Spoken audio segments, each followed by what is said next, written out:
स्वामी की जय। बिन मांगे जब इतना दिया है, थोड़ी कृपा गुरु और करो। तेरे जैसा मैं बन जाऊं, बस इतना वरदान भी दो, वरदान भी दो। मुक्ति दो, मुझे मुक्ति दो, इन कर्मों से मुक्ति दो। मुक्ति दो, मुझे मुक्ति दो, इन कर्मों से मुक्ति दो। बिन मांगे जब इतना दिया है, थोड़ी कृपा गुरु और करो। तेरी जैसी मैं बन जाऊं, बस इतना वरदान भी दो। मुक्ति दो, मुझे मुक्ति दो, इन कर्मों से मुक्ति दो। जन्म से और मरने से, मेरी दुर्गुणों से मुक्ति दो।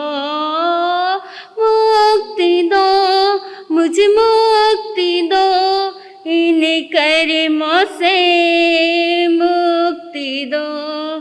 जन्म ऐसा जो मैंने ना धारा, दुख ही वहाँ हर बार मिला। बन के आलोक में भव भव भटकी, नाथ तेरे अब साथ मिला। जन्म ऐसा जो मैंने ना धारा, दुख ही वहाँ हर बार मिला। बन के आलोक में भव भव भटकी, नाथ तेरे अब साथ मिला। अब समझा दो वो स्थान मुझे, जहाँ पाऊँ ना मैं दुख जरा। मुक्ति दो, मुझे मुक्ति दो, इन कर्मों से मुक्ति दो।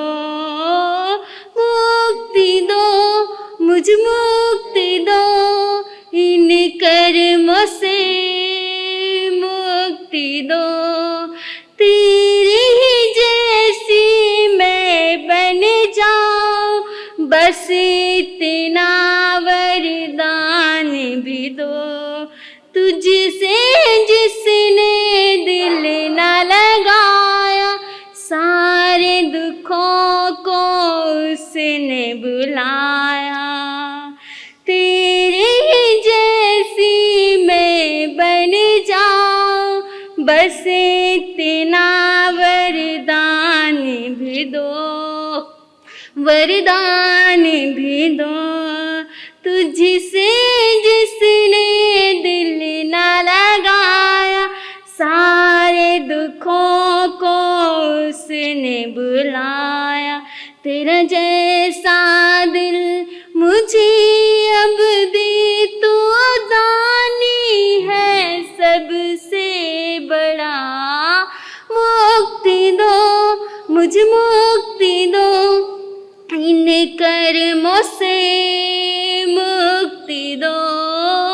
मुक्ति दो, मुझे मुक्ति दो, इन कर्मों से मुक्ति दो। जन्म ऐसा जो मैंने ना धारा, दुख ही वहाँ हर बार मिला। मुक्ति दो, मुझे मुक्ति दो, इन कर्मों से मुक्ति दो। मुक्ति दो, मुझे मुक्ति दो, इन कर्मों कर्मों से मुझे मुक्ति दो। धर्म मंगल मुक्ति ठंग अहिंसा संजाओ तवो देवा बेतंग नाम संति जैसे धामे संयमनो। अहिंसा के पुजारी परम पिता परमात्मा प्रभु महावीर स्वामी के चरणों में वंदन करती हूँ, नमन करती हूँ। गणेश बाबा जी के चरणों में वंदन करती हूँ, नमन करती हूँ। एवं दादी गुन्नी मैया के चरणों में वंदन नमन। गुरुवर्या तुल्या सभी माया साहब के चरणों में वंदन करती हूँ, नमन करती हूँ। एवं गुन्नी मैया के चरणों में वंदन नमन। जिनवाणी के पिपाक्षु आप सभी का अभिनंदन। प्रथम तीर्थंकर भगवान ऋषभ देव जब दीक्षा लेने से पहले क्या किया था, उन्होंने अपने राज्य को 100 पुत्रों में बांट दिया था। 100 पुत्रों में बांट दिया था, किंतु भरत को चक्रवर्ती पद प्राप्त करना था। वो चक्रवर्ती पद प्राप्त करने के लिए क्या करना पड़ता है, 6 खंड के राजाओं के ऊपर जब तक अधीनता वो स्वीकार नहीं कर लेते तब तक वो चक्रवर्ती नहीं बनते। तो इसीलिए वो चक्रवर्ती पद प्राप्त करने के लिए भरत ने सभी राजाओं के ऊपर अधीनता तो स्वीकार कर लेते हैं, किंतु उनके 99 भाई जो होते हैं वो उनकी अधीनता स्वीकार नहीं करते। तब वो अपने भाइयों के पास दूत भेजते हैं और कहलवाते हैं कि जाओ मेरे भाइयों को कह देना, यदि तुम मेरी अधीनता स्वीकार नहीं करते तो युद्ध के लिए तैयार हो जाओ। जब ये बात भाइयों ने सुनी,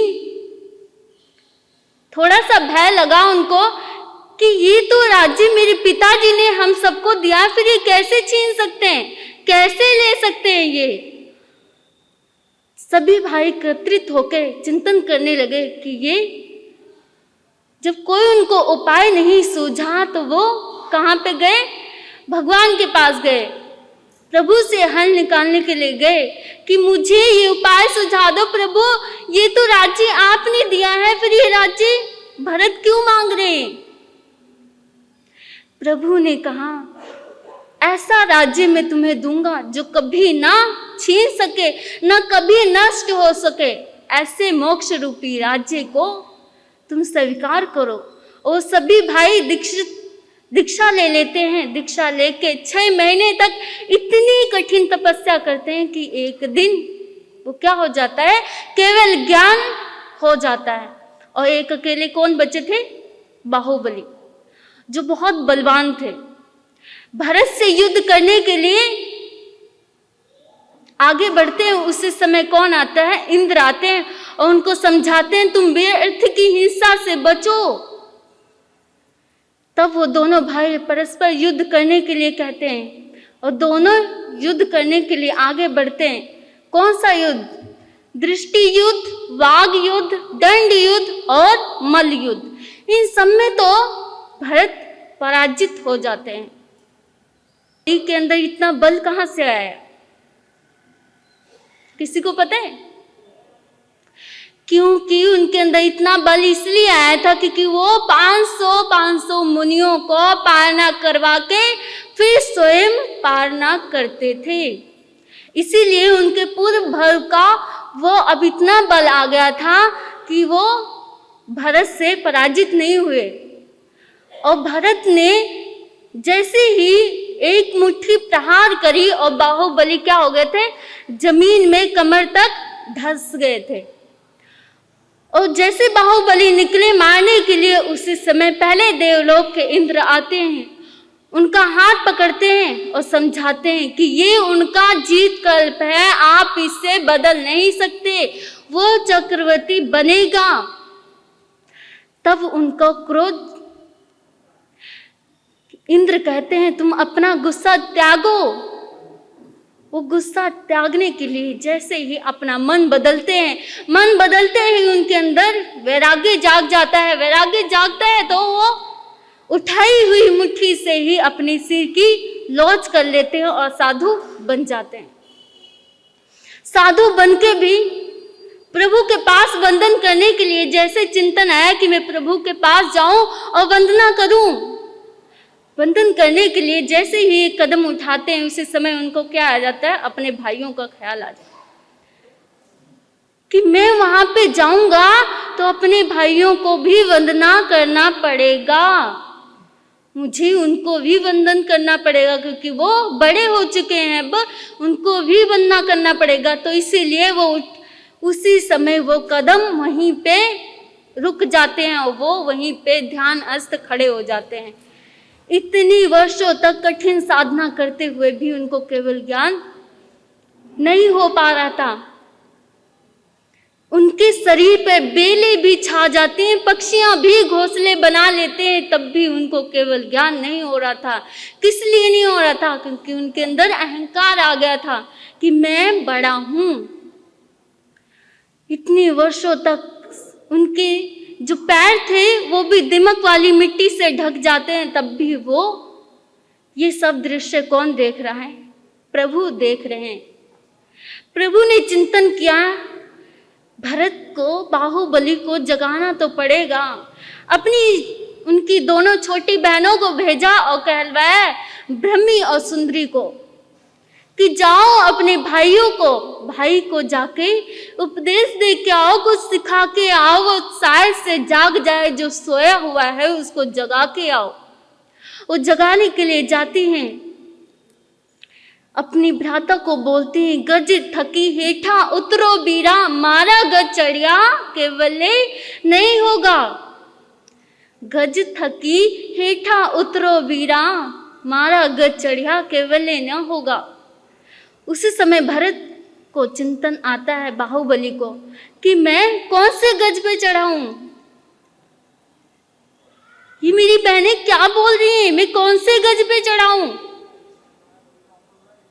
उसी समय चिंतन जगता है कि मैं तो अहम रूपी गज पे चढ़ाऊं, अहंकार के गज पे चढ़ाऊं। मुझे अपने मन को चेंज किया और वो उतरने के लिए जैसे ही एक कदम बढ़ाते हैं उसी समय उनको केवल ज्ञान प्राप्त हो जाता है। अहंकार देख लो, आपको अहंकार से कितना बड़ा हानि होती है, हमारी भी जीवन में हानि होती है अहंकार से। तो वो तो बाहुबली जी थे। चलो एक झलक फिर भरत की तरफ चलते हैं। भरत जी चक्रवर्ती तो पद को प्राप्त कर लिया, किंतु उनके मन में इतनी बेचैनी कि मैं अपने भाइयों का ही राज्य मैंने छीन लिया, मैं कैसा भाई हूँ, मैंने उनके राज्य सुख से भी वंचित कर दिया। अपने आप को घृणा भावों से देख रहे हैं कि मैं कैसा भाई हूँ, मैंने अपने भाइयों का ही सब कुछ छीन लिया, उनके सुख को छीना और उनके परिवार से भी अलग कर दिया मैंने। इतना चिंतन करते करते सब चीज़ों से उनको विरक्ति आ जाती है, हर चीज से उनको विरक्ति आ जाती है, राज्य से, परिवार से, हर एक चीज से उनको विरक्ति आ जाती है। एक दिन जब वो बाहुबली भरत कहाँ जाते हैं, अरीसा भवन में जाते हैं, तो उनकी एक अंगूठी उंगली से कहीं गिर जाती है। तो उनको चिंतन, अपने हाथ को निहारते हैं कि मैं क्या शोभा ही सब ये आभूषणों से ही है, क्या शोभा सारी आभूषणों से ही, मेरा कोई सुंदरता नहीं है, मेरी कोई वो नहीं है, सब जो ये आभूषण पहने हुए क्या इसी के कारण मैं सुंदर दिख रहा हूं? इतना चिंतन करते करते क्या बोल रहे हैं, संसार को जी भर देख लिया, अब तुमको तो जी भर देखेंगे, संसार को जी भर देख लिया, अब तुमको तो जी भर देखेंगे। अब तक तो मैंने जहर पिया, अब अमृत पी कर देखेंगे। अब तक तो मैंने जहर पिया, अब अमृत पी कर देखेंगे। कोई तुझसा सुंदर प्रभु नहीं, प्रभु एक नहीं, प्रभु नाम कई। कोई तुझसा सुंदर प्रभु नहीं, प्रभु एक नहीं, प्रभु नाम कई। तेरे नाम में ऐसा जादू है, तेरे नाम में ऐसा जादू है, जादू के असर को देखेंगे। अब तक तो मैंने जहर पिया, अब अमृत पी कर देखेंगे। भरत जी कह रहे हैं कि अब तक तो मैंने जहर पिया, अब मैं अमृत पीकर देखना चाहता हूं। कौन सा अमृत? वहीं पे खड़े खड़े अरीसा भवन में ही उनको केवल ज्ञान हो गया। हम लोग कितनी बार मिरर को देखते हैं, कितनी बार अपने बालों को संवारते हैं, कितनी बार अपने वस्त्रों को संवारते हैं कि हम यहाँ पे जा रहे हैं तो कुछ अच्छे बन के जाएं, कुछ सबको अच्छा दिखूं मैं। और कोई व्यक्ति जो ऐसे आता है, अपने बालों को बिखरे हुए हैं, ऐसे फटे वस्त्रों में आता है, तो उसको कौन सी उपमा दी जाती है? पागल की उपमा दे देते हैं हम लोग। किसकी उपमा देते हैं? पागल की। ये तो पागल हो चुका है जो अपने वस्त्रों को भी ठीक नहीं कर सकता, अपने बालों को भी संवार नहीं सकता। किंतु भरत तो इतनी चिंतन में डूब गए कि भरत केवल एक ज्ञान को प्राप्त करके, केवल ज्ञान प्राप्त करके 10,000 राजाओं के साथ दीक्षा लेके प्रभु के पास पहुंचते हैं। प्रभु से कहते हैं, प्रभु को वंदन करके सभी वहीं पे बैठ जाते हैं। क्या आप लोग चिंतन करते हो कि काश हमारा भी कुल ऐसा हो? कभी इस जन्म में ना सही तो किसी ना किसी जन्म में हमें भी ऐसा कुल मिले जो ऐसे पिराने वाले प्रभु मिल जाएं। सभी उनके पुत्र से लेके पोते तक भी इस दुनिया से अमर हो गए, चले गए मोक्ष में। सबके सब, एक भी नहीं बचा। यहाँ तक कि जो माता थी वो भी, मरु देवी माता, उनको भी मोक्ष में चली गए वो भी। हम भी चिंतन करें कि प्रभु आपके जैसा कुल मुझे भी मिले, आपके जैसा सानिध्य मुझे भी मिले, ऐसा धरण शरण मुझे भी मिले। प्रभु इसी के साथ बोलिए भगवान महावीर स्वामी की जय।